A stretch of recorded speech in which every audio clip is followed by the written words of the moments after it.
नमस्कार दोस्तों, आप सभी का हमारे चैनल पर बहुत बहुत स्वागत है। एक बार धर्मराज युधिष्ठिर ने श्री कृष्ण से कहा, हे केशव, आषाढ़ शुक्ल एकादशी का क्या नाम है? इस व्रत के करने की क्या विधि है और किस देवता का पूजन किया जाता है?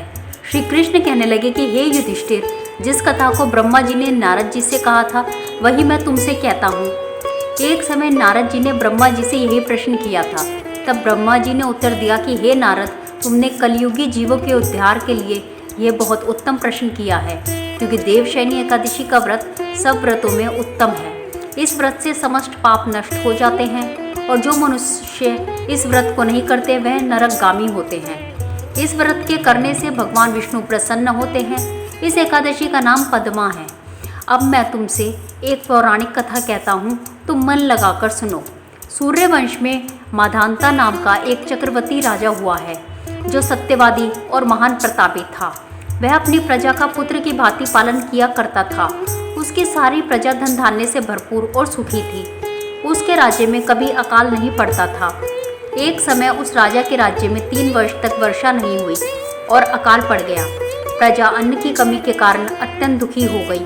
अन्न के ना होने से राज्य में यज्ञ आदि भी बंद हो गए। एक दिन प्रजा राजा के पास जाकर कहने लगी कि हे राजा, सारी प्रजा त्राही त्राही पुकार रही है, क्योंकि समस्त विश्व की सृष्टि का कारण वर्षा है। वर्षा के अभाव से अकाल पड़ गया है और अकाल से प्रजा मर रही है। इसलिए हे राजन, कोई ऐसा उपाय बताओ जिससे प्रजा का कष्ट दूर हो। राजा माधांता कहने लगे कि आप लोग ठीक कह रहे हैं, वर्षा से ही अन्न उत्पन्न होता है और आप लोग वर्षा ना होने से अत्यंत दुखी हो गए हैं। मैं आप लोगों के दुखों को समझता हूँ। ऐसा कहकर राजा कुछ सेना के साथ लेकर वन की तरफ चल दिया। वह अनेक ऋषियों के आश्रम में भ्रमण करता हुआ अंत में ब्रह्मा जी के पुत्र अंगिरा ऋषि के आश्रम में पहुंचा। वहां राजा ने घोड़े से उतरकर अंगिरा ऋषि को प्रणाम किया। मुनि ने राजा को आशीर्वाद देकर कुशल क्षेम के पश्चात उनसे आश्रम में आने का कारण पूछा। राजा ने हाथ जोड़कर विनम्र भाव से कहा कि हे भगवान, सब प्रकार से धर्म पालन करने पर भी मेरे राज्य में अकाल पड़ गया है। इससे प्रजा अत्यंत दुखी है। राजा के पापों के प्रभाव से ही प्रजा को कष्ट होता है, ऐसा मैंने शास्त्रों में पढ़ा है। जब मैं धर्म अनुसार राज्य करता हूँ तो मेरे राज्य में अकाल कैसे पड़ गया, इसके कारण का पता मुझे अभी तक नहीं चल सका। अब मैं आपसे इसी संदेह को निवृत्त कराने के लिए आया हूँ।